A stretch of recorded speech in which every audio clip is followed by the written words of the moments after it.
This happened a few years ago. A new beginning. Sarah was excited as she moved into her new apartment.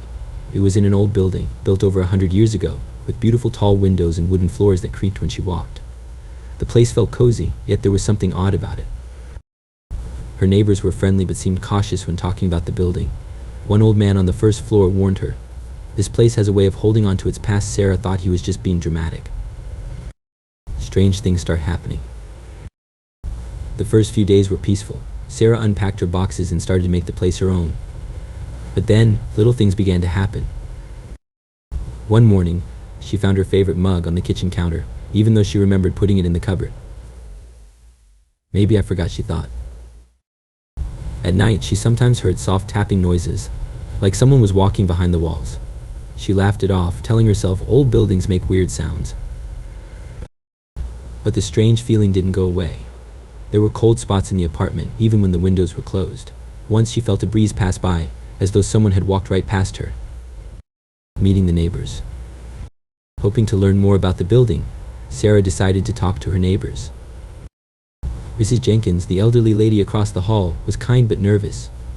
"The building is old," she said. "It has secrets, but don't worry. Just don't go looking for trouble." A younger man, Tom, who lived on the floor below, told her, "You'll get used to it. This place just has quirks." He didn't say much else. Their answers didn't make her feel better. Instead, Sarah felt more curious. What were they not telling her? Discovering the first clue. One evening, Sarah was cleaning her living room when she noticed something strange. The wallpaper on one wall looked slightly torn. Behind it was a tiny crack in the wall.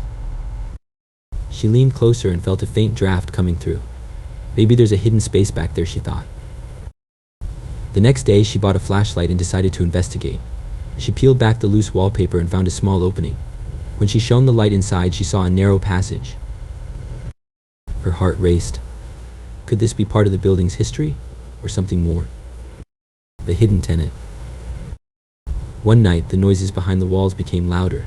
Sarah couldn't sleep. She grabbed her flashlight and stood near the crack in the wall, trying to listen. Suddenly, she heard a faint voice. "You don't belong here," it whispered. Sarah froze. "Who's there?" she asked, her voice shaking.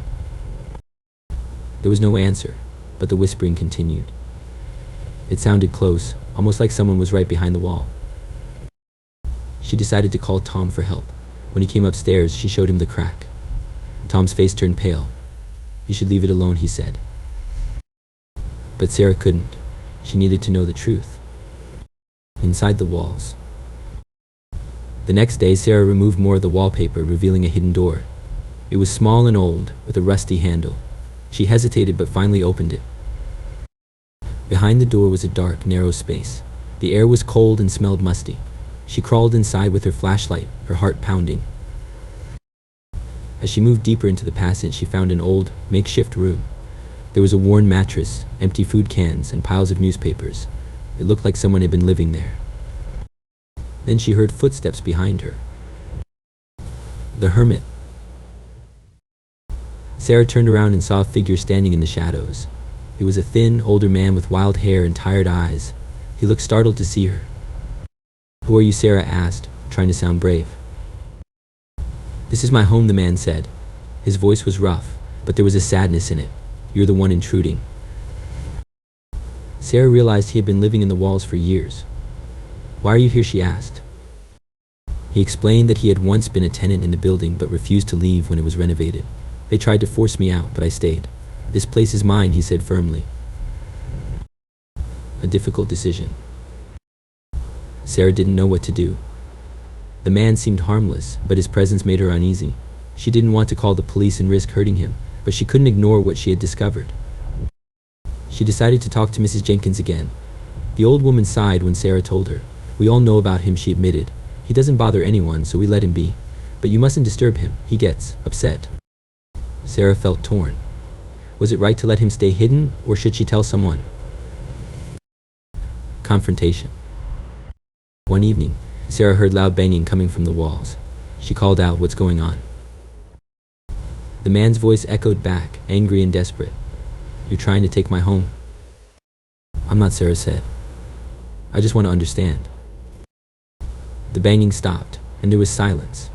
Sarah felt a mix of fear and sadness. The man wasn't a ghost or a monster, just someone who had been left behind. Finding peace. Over time, Sarah decided to live with the strange situation. She stopped trying to fix the crack in the wall and left food near the hidden door sometimes. The man never spoke to her again, but the noises grew less frequent. It was as though he had accepted her presence, just as she had accepted his. The apartment still had its quirks, but Sarah learned to love it. She realized that the building wasn't just a place to live, it was full of stories, both seen and unseen. Setting the scene. It was a cold Friday evening, and 16-year-old Mia was looking forward to a relaxing night in. Her parents were going out for their anniversary dinner, so she was in charge of watching her 8-year-old brother, Liam. They lived in a quiet neighborhood, surrounded by tall trees and houses spaced far apart. The streetlights barely lit the long driveway leading to their house. Mia was scrolling through her phone on the couch while Liam played with his toys in the living room. Everything felt peaceful. "Don't stay up too late," Mia, her mom, said before leaving. "And make sure the doors are locked." "I got it," Mom, Mia replied, rolling her eyes. The house was quiet once her parents left. Only the soft hum of the TV and Liam's occasional giggles broke the silence. The first knock. At around 9 p.m., Mia heard a knock at the front door. She frowned, putting her phone down. "Who could that be?" she muttered. Peeking through the peephole, she didn't see anyone. "Liam, did you hear that?" she asked. Liam nodded. "Maybe it's a delivery." Mia opened the door a crack, but there was no one outside. The porch light flickered slightly, making the scene even eerier. Shrugging it off, she closed the door and locked it again. "Just kids messing around," she said, trying to sound confident. More knocking. Minutes later, there was another knock, this time louder and more insistent. Mia jumped, her heart racing. She went to the back door and looked out the window. Nothing. But then a knock came from the kitchen window. Mia whipped around, her pulse quickening. The curtains were closed, so she couldn't see outside. "Who's there?" she called out, trying to sound brave. No answer. Fear sets in. Liam clung to Mia's arm, his eyes wide with fear. "Mia, I'm scared." "It's okay, Liam," she whispered, pulling him closer. She grabbed her phone and dialed her mom's number, but it went straight to voicemail. Another knock. This time it came from the side door. Mia grabbed a flashlight from the kitchen drawer. "Stay here," she told Liam. "No, don't leave me," Liam cried. "I'll be right back," Mia reassured him, though her voice trembled. She walked slowly toward the side door, flashlight in hand. The beam of light shook as her hand trembled. "Hello," she called out again. "If this is a prank, it's not funny." Still no answer. Escalation. The knocking became relentless, moving from one door to the next, then to the windows. It was like whoever was outside wanted to scare them, but it didn't stop there. Suddenly, the sound of glass shattering filled the house. Mia screamed, running back to Liam. "Someone broke a window," she gasped, grabbing her brother's hand. "What do we do?" Liam asked, tears streaming down his face. "We hide," Mia said firmly, pulling him toward the closet in her parents' bedroom. Hiding in the closet. Mia closed the closet door quietly, trying to steady her breathing. She could hear footsteps in the house now, slow, deliberate. "Stay quiet," she whispered to Liam. Through the slats of the closet door, she could barely make out the faint shadow of someone moving through the hallway. Her phone buzzed, and she quickly silenced it. The screen lit up. It was a text from her best friend, Jenny. "Jenny, hey, you okay? Thought I saw someone near your house earlier." Mia's stomach dropped. She typed back with shaky hands. "Mia, someone's here. I think they're trying to get in." The chase. The intruder must have heard something because the footsteps came closer to the bedroom. Mia held her breath as the closet door handle rattled. The door burst open, and Mia screamed, grabbing a coat hanger to defend herself. The intruder was wearing a black hoodie and a mask, and they lunged toward her. "Run, Liam," she shouted. Liam darted out of the closet while Mia swung the hanger wildly. She managed to hit the intruder, buying herself a few seconds to escape. A fight for survival. Mia and Liam ran downstairs, but the intruder was right behind them. They made it to the kitchen, where Mia grabbed a knife from the counter. "Stay back," she yelled, holding the knife out in front of her. The masked figure stopped, tilting their head as if amused. Then they lunged at her. Mia slashed at them, grazing their arm. The intruder stumbled back, and Mia grabbed Liam's hand again. "Let's go." They ran out the back door into the dark yard. The police arrive. Mia and Liam hid behind a large tree, trying to catch their breath. Mia dialed 911, her hands trembling so much she could barely hold the phone. 911, what's your emergency? Someone broke into our house, Mia whispered urgently. They're trying to hurt us. The operator assured her that police were on the way. The sound of footsteps in the yard made Mia freeze. The intruder was looking for them, shining a flashlight across the yard. Red and blue lights suddenly flashed, and the sound of sirens filled the air. The intruder turned and bolted into the woods as the police arrived. Officers surrounded the area, searching for the intruder. One officer stayed with Mia and Liam, comforting them. You're safe now, the officer said. When their parents returned home, Mia broke down in tears, hugging them tightly. That night changed Mia forever. She promised herself she'd always keep Liam safe, no matter what. The house. It all started with a favor. Mia, a 21-year-old college student, needed extra cash. Between tuition, books, and her part-time job at the coffee shop, her budget was stretched thin. So when her professor, Dr. Wilson, mentioned he needed someone to watch his house while he went on a 2-week research trip, Mia jumped at the chance. The house wasn't just any house, it was a sprawling mansion in the middle of nowhere. It stood at the end of a long, winding road, surrounded by thick woods. The place felt isolated, but Mia didn't mind. She thought it might even be fun, a little getaway from the hustle and bustle of campus life. Dr. Wilson gave her a quick tour before leaving. Make yourself at home, he said, smiling warmly. The kitchen's stocked, the Wi-Fi works well, and the guest room upstairs is all yours. Just keep an eye on things. Mia nodded, taking in the grand staircase, the high ceilings, and the endless hallways lined with old paintings. The house was beautiful, but also a little eerie. Oh, one more thing, Dr. Wilson added. There's a locked room upstairs. Don't worry about it. It's just storage. I've had issues with the lock in the past, so if you hear it creaking, it's probably just settling. Happens sometimes in old houses. Mia didn't think much of it. A locked room? No big deal. The first night. The first night in the house was peaceful. Mia cooked dinner, watched a movie on the massive TV in the living room, and curled up with a book in the guest room. The house was quiet, almost too quiet, but she told herself to enjoy the solitude. At around midnight, she got ready for bed. As she brushed her teeth, she thought she heard something, a faint creak, like a door opening. She froze, listening carefully. Nothing. It's an old house, she reminded herself. Old houses make noises. She shook off the uneasy feeling, climbed into bed, and fell asleep. The locked room. The next morning, Mia decided to explore the house a little more. She wandered through the living room, the dining room, and the library, marveling at the shelves packed with books. Every room was spotless, yet there was a sense of age, a certain stillness, as though the house had been waiting a long time for someone to notice it. Eventually, she made her way upstairs to the locked room. The door was plain, with no markings to suggest what might be inside. She turned the handle just to check. It didn't budge. Must be some old furniture or papers, Mia thought. She leaned her ear against the door, curious. For a moment, she thought she heard something, a faint, rhythmic sound. Breathing? No, it must be the house settling again. She shook her head and went back downstairs. Strange happenings. Over the next few days, Mia started to notice small, strange things. The kitchen door, which she was sure she had closed, would be open when she walked back in.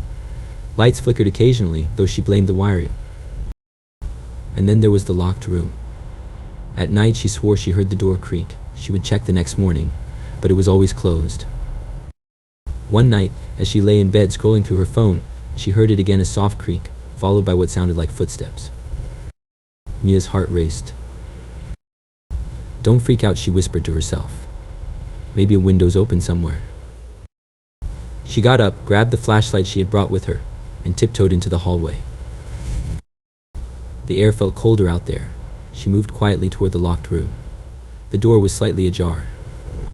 Her breath caught in her throat. She reached out, her hand trembling, and pushed the door open. Inside the room. The room was dark, but the beam of her flashlight revealed a strange sight. It wasn't full of old furniture or storage boxes. Instead, the room was completely empty except for a single chair in the middle. On the chair sat a notebook. Mia hesitated, then stepped inside. The floorboards creaked beneath her feet. She picked up the notebook and flipped it open. Her stomach dropped. The notebook was filled with writing, page after page of detailed notes. Her name was at the top of every page. Mia brushed her teeth at 11:43 p.m. Mia made scrambled eggs for breakfast. Mia is reading a book on the couch. Someone had been watching her. The Watcher. Mia stumbled back, clutching the notebook. Who had written this? How did they know everything she'd been doing? She turned to leave the room, but the door slammed shut behind her. She screamed, fumbling with the handle. It wouldn't budge. And then she heard a soft, low laugh. Mia whipped around, shining her flashlight wildly. There was no one there. Hello, she called, her voice shaking. Silence. After what felt like an eternity, the door creaked open on its own. Mia didn't wait. She bolted out of the room, down the stairs, and into the living room. She locked the front door and checked every window, making sure they were secure. But no matter how much she tried to calm herself, she couldn't shake the feeling that she wasn't alone. Uncovering the truth. The next day, Mia called Dr. Wilson. Everything okay? He asked. Sort of, she said, trying to keep her voice steady. I think someone's been in the house. Dr. Wilson sounded concerned. That's strange. Are you sure? She told him about the notebook and the noises at night. I'll cut my trip short and come back, he said. But it'll take me a couple of days to get there. In the meantime, keep the doors locked and stay safe. Mia nodded, though she wasn't sure how much good that would do. That night, the noises were louder. Doors creaked, footsteps echoed, and once she thought she heard a whisper. She stayed up all night, clutching the flashlight and the heaviest book she could find as a makeshift weapon. The final night. On her last night in the house, things came to a head. Around midnight, she heard the locked room's door slam shut. She grabbed her flashlight and headed upstairs, determined to face whatever was in that room. When she opened the door, she found the chair overturned. The notebook was gone. And then she felt a cold breath on the back of her neck. Mia spun around, but there was no one there. The air felt heavy, and the shadows seemed to move on their own. Leave me alone, she shouted, her voice echoing through the house. For a moment, everything went still. Then, a figure stepped out of the shadows. It was tall, with glowing eyes and a twisted smile. Mia froze, unable to move. The figure leaned in close. You shouldn't have come here, it whispered. Escape. Mia didn't wait to find out what would happen next. She turned and ran, nearly tripping down the stairs. The figure followed, its footsteps heavy and deliberate. She reached the front door, flung it open, and sprinted into the night. She didn't stop running until she reached the main road, where she flagged down a passing car. Epilogue. Dr. Wilson returned to the house a few days later. He found it empty, just as Mia had described. When Mia told her friends what happened, they didn't believe her. But she knew what she had seen. She never went back to the house, and she never found out who or what had been watching her. But sometimes, late at night, she could still feel those glowing eyes watching her from the shadows. A strange night. It was a quiet evening in a small, cozy house at the edge of town. Daniel, a single father in his 30s, was tucking his 7-year-old daughter, Lily, into bed. Good night, sweetheart, he said, planting a kiss on her forehead. Good night, Daddy, Lily replied, hugging her stuffed bunny tightly. Daniel headed to the living room to relax after a long day at work. He had just settled into his favorite armchair when he heard a soft thump coming from above. He froze for a moment, his heart skipping a beat. The sound came again, a faint shuffling noise. Probably raccoons, Daniel muttered to himself. Living near the woods, it wasn't uncommon for animals to find their way into attics. He decided not to worry about it. Tomorrow he'd check for holes or signs of an animal nesting. Unusual signs. The next morning, after dropping Lily off at school, Daniel grabbed a flashlight and climbed into the attic. It was dusty, filled with old boxes, and smelled faintly of mildew. At first glance, everything seemed normal. He looked for signs of animals' scratched wood, droppings, or nests, but found nothing. Just as he was about to leave, something caught his eye. In the far corner, tucked behind a box, was an empty water bottle. Daniel frowned. That's weird, he thought. He didn't remember leaving a bottle up there. Shrugging it off, he climbed back down. Maybe it had been there for years and he just never noticed. But over the next few days, the noises continued. Sometimes they were faint, like a soft tap or creak. Other times, it sounded like someone moving around.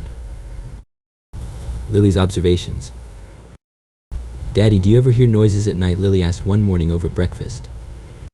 Daniel's stomach dropped. What kind of noises? Like footsteps, she said, her big blue eyes wide with curiosity. I thought it was you, but when I checked, you were asleep. Daniel tried to smile to keep her calm. It's probably just the house settling. Old houses make noises sometimes. Lily nodded, but Daniel couldn't shake the uneasy feeling. That evening, after Lily went to bed, he stayed up, determined to catch whoever was making the noise. He turned off all the lights and sat in the living room, listening. Hours passed, and just as he was about to give up, he heard it again. This time it was louder. Someone or something was definitely in the attic. Discovering the truth. The next day, Daniel decided to do a more thorough search of the attic. He climbed up with a flashlight and a baseball bat, just in case. As he moved boxes and crates, he found more strange items, empty snack wrappers, a worn blanket, and even a small notebook. Daniel's heart raced as he flipped through the notebook. It was filled with sketches of him and Lily. There were notes, too, detailing their daily routines, what time they woke up, when they left the house, what they ate for dinner. Someone had been watching them. Panicking, Daniel called the police. Officers arrived, searched the attic, and confirmed what Daniel feared. It looks like someone's been living up here, one officer said. We'll keep an eye on the house and investigate. That night, Daniel and Lily slept in a hotel. He couldn't bear the thought of staying in the house until the intruder was caught. The confrontation. A few nights later, Daniel received a call from the police. They had found someone sneaking into the attic. We have him in custody, the officer said. You might want to come down to the station. Daniel's hands shook as he arrived at the police station. He wasn't sure what to expect. When he saw the intruder, his breath caught. The man was thin, with hollow cheeks and unkempt hair, but there was something familiar about him. I'm sorry, the man said, his voice trembling. I didn't mean to scare you. Who are you? Daniel asked, his voice breaking. The man hesitated before answering. I'm your brother. A shocking revelation. Daniel was stunned. His brother Mark had disappeared over a decade ago. Their family had assumed the worst, thinking he was dead. I didn't know where else to go, Mark explained. I've been living on the streets. When I saw your house, I recognized you. I just wanted to be close to family again. Tears welled up in Daniel's eyes. He was angry, confused, and heartbroken all at once. Why didn't you just knock on the door? Why spy on us? I was ashamed, Mark admitted. I didn't think you'd want me around after everything I've done. Daniel took a deep breath. His emotions were swirling, but he knew he couldn't let his anger cloud his judgment. You should have come to me. We're family. A new beginning. In the days that followed, Daniel worked hard to rebuild trust with his brother. He explained the situation to Lily in a way she could understand. Uncle Mark made some mistakes, but he's family, and we're going to help him. Together, they helped Mark get back on his feet. Daniel found him a job and let him stay in the guest room temporarily. It wasn't easy, there were challenges and tough conversations, but over time they grew closer. Mark apologized repeatedly for what he had done, and while it took time, Daniel forgave him. Lily grew fond of her uncle, and the family began to heal. Whispers in the dark. Emma had always enjoyed her solitude. After a messy breakup and a hectic few years in the city, she decided to rent a small, charming house in a quiet neighborhood. It was the kind of place where you could hear the birds sing in the morning and see the stars at night. The house wasn't perfect, it creaked in the wind, and the walls needed a fresh coat of paint, but to Emma, it felt like a fresh start. At first, everything seemed normal. She spent her days setting up her new space, arranging her books on the shelves, and decorating the cozy living room. By night, she would curl up with a cup of tea and watch old movies. It was peaceful. But then, strange things began to happen. It started one quiet night, a few weeks after she moved in. Emma had just turned off the lights and climbed into bed when she heard a faint whisper. At first, she thought it was her imagination or maybe the wind brushing against the windows. She sat up, holding her breath, but the sound stopped. Shaking her head, she laughed softly at herself. "You're just tired," she whispered, and went to sleep. The next night, it happened again. This time, the whisper was clearer, though still too faint to make out the words. Emma turned on the bedside lamp and listened carefully, but the sound vanished as quickly as it had come. The third night, it was undeniable. She could hear a voice, low and steady, as if someone was standing just outside her room, speaking in hushed tones. Her heart pounded. Gathering her courage, she got out of bed and checked every corner of the house. Nothing. No open windows, no sign of anyone outside. Emma told herself it was just her imagination playing tricks on her, but deep down she felt uneasy. Over the following week, the whispers grew louder and more frequent.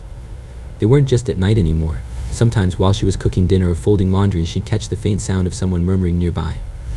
She started keeping the TV on during the day, hoping the noise would drown out whatever she was hearing. Then came the shadows. One evening, as Emma was brushing her teeth, she noticed something out of the corner of her eye, a dark shape moving behind her in the bathroom mirror. She spun around, her heart racing, but the room was empty. Another time, while reading on the couch, she saw a flicker of movement near the window. When she looked up, there was nothing there. By now, Emma was starting to feel like she was losing her mind. She confided in her friend, Sarah, who immediately offered to come over. "You've been stressed," Sarah said as they sat together on the couch. "Maybe it's just your nerves. Moving to a new place can be unsettling." Emma nodded, wanting to believe that was all it was. But the next morning, she found something that made her blood run cold, a small piece of paper tucked under her bedroom door. The note had just 3 words scrawled on it: "Leave me alone." Emma stared at the note, her hands trembling. She locked all the doors and windows and spent the day pacing the house, trying to make sense of what was happening. Who could have left the note? How did they get inside? She called Sarah again, who urged her to call the police. But Emma hesitated. What could she even tell them? That she was hearing whispers and seeing shadows? That someone left her a creepy note? They'd think she was imagining things. That night, Emma barely slept. She left the lights on and sat in bed clutching a heavy flashlight, her ears straining for any sound. The whispers came again, louder than before, and this time they seemed angry. "Why won't you leave?" the voice hissed. Emma's heart felt like it would burst out of her chest. "Who's there?" she shouted, her voice cracking. The whispers stopped. The house fell silent, but Emma couldn't shake the feeling that she wasn't alone. The next day, she decided to do some research on the house. She went to the library and dug through old newspapers, hoping to find anything that could explain what was happening. It didn't take long to uncover a chilling story. The house had once belonged to a man named Henry Blake, who had lived there for decades. According to the articles, Henry had become a recluse in his later years and was rumored to be paranoid and eccentric. Neighbors said he would talk to himself and accuse people of trying to steal from him. One day, Henry simply disappeared. No one knew where he went, and no one ever found his body. Emma's stomach churned as she read the final line of the article. Authorities believe Mr. Blake may still be on the property. She slammed the book shut and left the library, her mind racing. Was it possible that Henry was still in the house somehow? Could the whispers and shadows be connected to him? That night, Emma decided to confront whatever or whoever was haunting her. Armed with a flashlight and a newfound determination, she searched every inch of the house, from the attic to the basement. In the basement, she found a small, hidden door behind an old shelf. Her hands shook as she opened it, revealing a narrow passageway. The air was cold and stale, and the whispers grew louder as she stepped inside. At the end of the passage, Emma found a small room. It was empty except for a single chair and a dusty journal lying on the floor.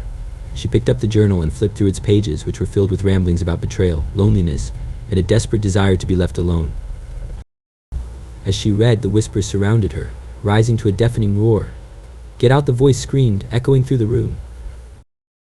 Emma dropped the journal and ran, her heart pounding in her chest.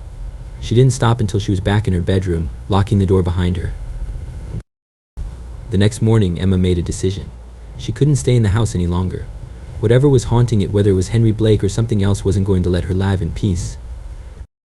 She packed her things and left that same day, leaving the house behind. As she drove away, she glanced in the rearview mirror and thought she saw a shadowy figure standing in the window, watching her go.